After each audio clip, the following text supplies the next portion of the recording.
Hi, I'm Kenzie, and today I'm bringing you day 12 for our church-wide Advent devotional series. It's a blessing to be able to offer someone wet and shivering a wool blanket and hot soup, or to watch a little girl's shy smile break into a grin when she visits her father in prison and he hands her a Christmas present. God gives us a heart for certain ministry and calls us to meet immediate needs at crucial times. Whatever our gifts, He expects us to use them to help others. Often, He lets us see the fruit of our labor to energize and keep us going. Yet we may not always get to see how God uses our gifts and small acts of service to build His kingdom. We may plant a seed that remains dormant for years.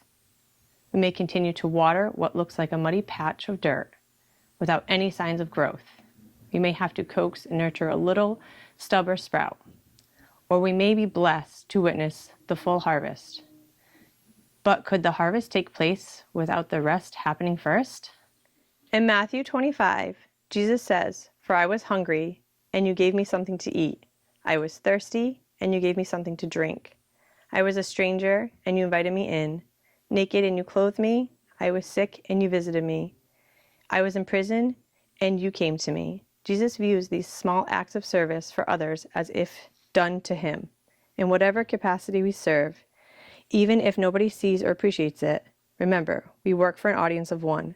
Jesus sees. To know His work working through us and in us is blessing enough. Take some time to reflect.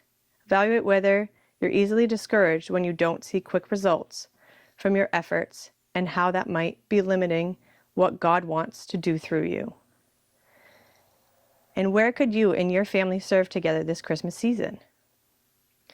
Scripture in 1 Peter 4:10, it says, "Just as each one has received a gift, use it to serve others as good stewards of the varied grace of God."